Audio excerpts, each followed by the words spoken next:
Hi guys, Rachel, Spunky Misfit Girl here on camera. All right, so today I want to talk a little bit about things I wish I knew before I sold at my first craft fair. I've been doing them for about a year and a half now, and I've learned a lot. And there are a few things in particular that would have been really valuable before I started that if any of you are making tons of junk journals and kind of looking at them and going, well, now what? What do I do with all these? Doing craft fairs can be a lot of fun. And it's a great way to connect with people around your work. We're spending a lot of time being introverted, crafty people at home doing our thing. And the craft fairs really, for me, have been a way to get out into the world and to share what I'm doing with people. And it's been really exciting and fun. It's remotivating for me every time I talk to people and they kind of go, wow, this is amazing. I've never seen anything like this before. It really takes me to another time or another world. So a few things. When I first started vending, I had a very clunky setup. I didn't know what I was doing. I just, watched a lot of videos on YouTube and tried to cobble it together. The first fair that I did actually provided tables. So then when I went to go do another fair, that's pretty unusual actually for a craft fair to provide a table. You usually need to provide it for yourself. And so one of the first things that is really, really important is when you're creating your display and you're starting to get things for your display, you're trying to do it cheaply because you don't know how this is going to go, right? It's worth it to keep your display foldable and packable and light as much as you possibly can. So the first table that I bought was 8 feet and it was just huge. I have a Volkswagen Jetta that I use for all of the fairs. My boyfriend helps me a ton, but it was just pretty much impossible to maneuver that table into the back seat of the Jetta, as big as it is. It was really a pain. And when I had to do it by myself for the first time, it just was really not something that was going to last for the future. So what I did then instead was I actually got 2 4-foot tables, and I actually think I might get another one of those, and they fold in half, both of them. And so I can actually fold those up and carry them both myself, and they fit into the car super easily, and they're much better. So I would just say it's worth spending a little bit of money to make your display really portable and really easy for you to set up and tear down and carry everywhere. The other piece of that is that you're going to need height. So you need to get your display up at eye level, and you need to be able to have levels of displaying things. And so for me, one of the key pieces that I got later was a foldable bookshelf. So I think it's like a mid-size, like a 24-inch, and if I can find it, I'll put the link in the description. But it just folds right up. And again, it makes it really easy to port it, to carry it, to fit it into the car, for me to handle it myself if I need to, all of that. So when I originally started out, I used these kind of clunky, cheap crates that I got from Walmart, which I still use some of them, but only about half of what I was using in the beginning. And if I had it to do it over again, I might do a second bookshelf instead. I may at some point in the future replace them altogether. They do look kind of cool and funky and they give a nice atmosphere, but they were really a pain, and they are still kind of a key pain point in terms of packing up the car and really being able to easily use them in the display and when packing them. So definitely get foldable as much as you can and light as much as you can. I would also say, on the topic of keeping everything foldable and easily packable to get plastic bins that are the same size that stack together easily. And it is a little bit of an expense that you might be a little reluctant to do right out of the gate if you don't know how many of these you're going to do. You don't know how practical it's going to be, but I would say it's worth the trouble.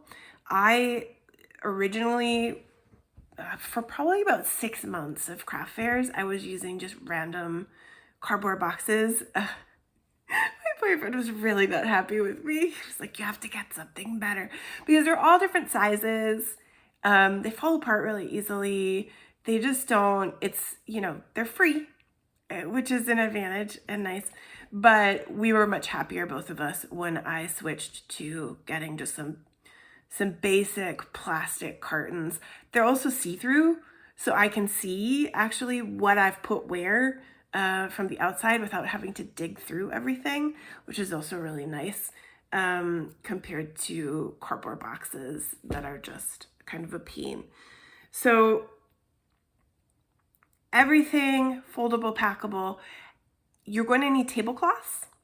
And this was something that I kind of messed up a little too. So when I originally bought tablecloths, I had that giant 8-foot table, and I bought just a regular 8-foot black.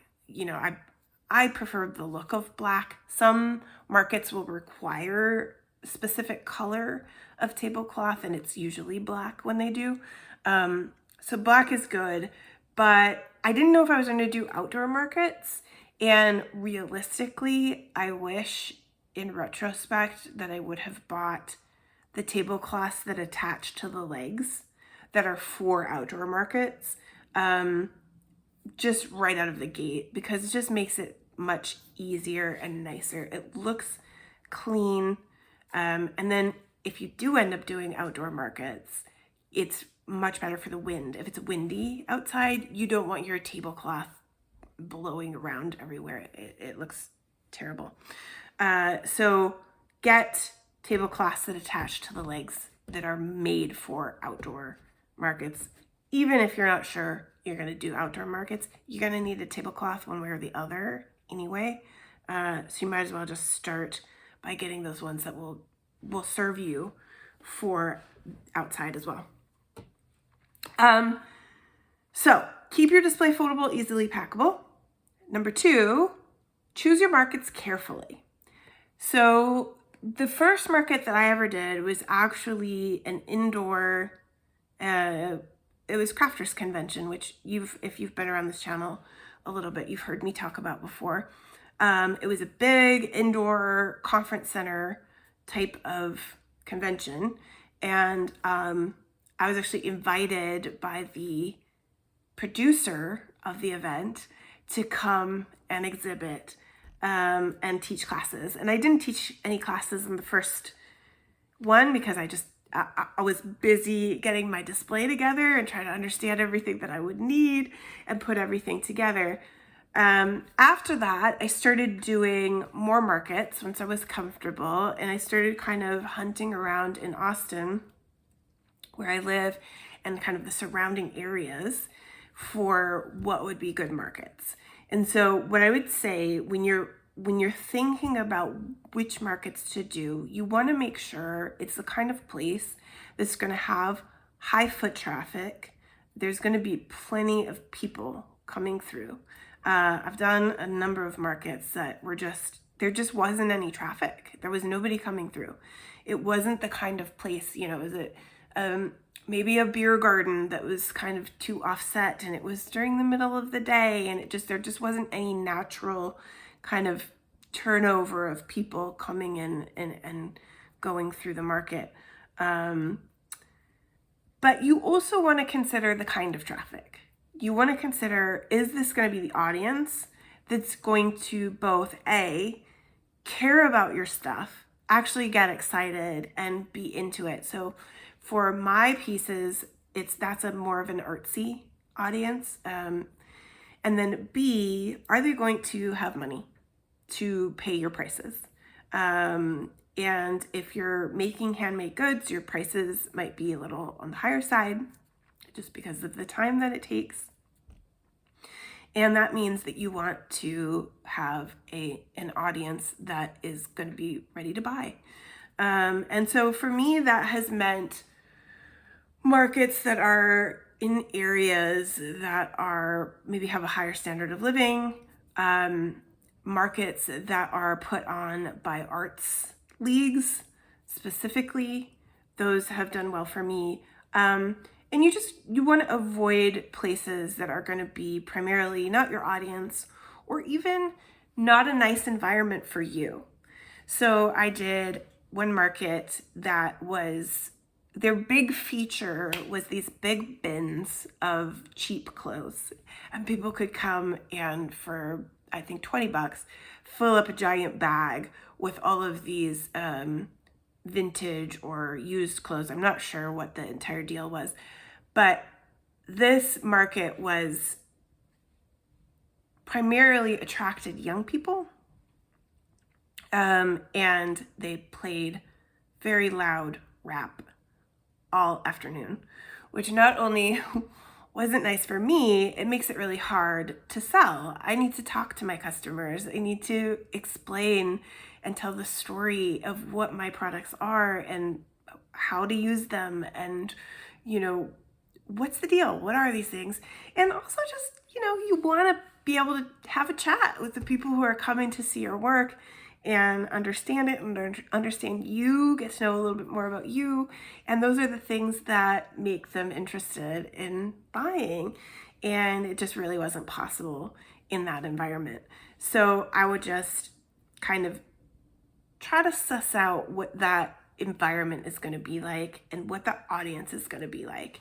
And that leads me into my third point, which kind of dovetails with that, which is when traffic is slow and you're at a market, talk to the other vendors. Introduce yourself.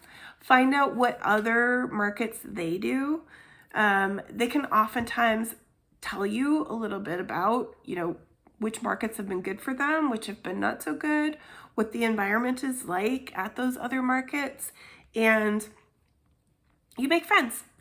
They might also have, I've sometimes run into people who have events of their own or are planning markets for the future for themselves. They might want you as a vendor at, or they might want you as a teacher at, to teach your craft. And that can be really valuable to make those connections, just to start getting an understanding of the market scene in your area, so to speak. The other thing I would say that I would have really liked to have known and to think about before I did my first craft market, and I still need to work on this, honestly, this is still a thing that I'm not great at, is having a story pitch ready. Having kind of really drilled down good little story snippets for answers to common questions people are likely to ask you. So for example, people ask me, how did you get into this? How long have you been doing this for? Which is really, even when they ask something like, how long have you been doing this for? They're not looking actually for like a year timeline or an amount of time. They're looking more for the personal motivation. They're looking to connect to me and to my creativity and to my mind, my imagination. What's brought this about, right, is really what they're asking. And having a story for answering those in a way that will really help show them your passion, your creativity, your imagination. And then also sometimes with a product like junk journals, they ask things like, what do you use it for? Or they're shy to buy, or they're shy to even look because they think, oh, well, I wouldn't use that. I don't journal. I'm not an artist. It's too beautiful. I wouldn't want to touch it and mess it up. And so I kind of have to encourage them to open things up, untie things, have a flip through, that these are made to be used, and that actually one of the best things about junk journals for me has been to get rid of that feeling of like, oh, I'm going to mess it up. Oh, I'm going to make a mistake. It's not going to be perfect. It's such this beautiful thing that I don't want to mess with. So having those stories kind of to the ready, having thought about them and really kind of understood that you're looking to make that connection between you and the person you are and the passion you have and the work that they're really ultimately supporting in the world. I would have wished to have had a little more thought in that. And I actually should do a little more of it for future markets. I'm kind of on pause at the moment because the summer, the hot Texas summer is here. And so outdoor markets are off the menu until at least September probably. The last thing that was a concern for me when I was first starting to do markets was how to handle a sign, having a sign, where to get it, how to hang it up, and all of these kinds of things. It was a source of a lot of anxiety for me because I worry about all of the tiny things. So I found a shop on Etsy. It wasn't super cheap, but it was fast. It was super easy, and they made me a beautiful sign. So I will put the link in the description for that for you guys. You can absolutely, if you don't mind spending a little bit of money, you can get a really nice vinyl sign from them just by uploading whatever you want for artwork. And then I just got S-hooks, which you can just find on Amazon. They're just these little, I should have brought them with me to show you. But they're just shaped like S's, little plastic and metal, and you can slide them right through the grommet and hang them up over a pipe and drape if where you are is having pipe and drape. I got some bungee cords, and that's what we use to hang up the sign. I now do outdoor markets, and I have a tent, and we use the bungee cords to hang up the sign in the tent. However, what I will say for starting out, you don't have to have a sign. You really don't. It's not a huge deal. If you have business cards or something to hand out to people that has your shop name and your brand name and these kinds of things on it, people who are interested are going to ask for that anyway. You'll be all right without a sign. And I will say there are a number of markets that I have done where there just really wasn't anywhere to hang up the sign. I didn't have wall space or anything like that. And so I would have had to have a stand for the sign anyway, which I don't have. And so I just didn't even hang up the sign. So if you want to do a couple of markets without the sign, that's fine. Do it that way. And that takes me to my last point, which is just to keep it simple. You just don't want to go overboard with your display and your products until you start getting a sense of what sells well for you. And those are the top 5 things that I wish I would have known before I did my first craft fair. If you're enjoying this style of video, give it a like. Let me know. Let me know in the comments what else you'd like to hear about. If you're working on certain craft fairs or you're trying that out for yourself, I'd love to hear about what kinds of questions you have or what kinds of things you're thinking about for future videos. Thank you guys so much for watching. I appreciate every one of you, and I will see you in the next video.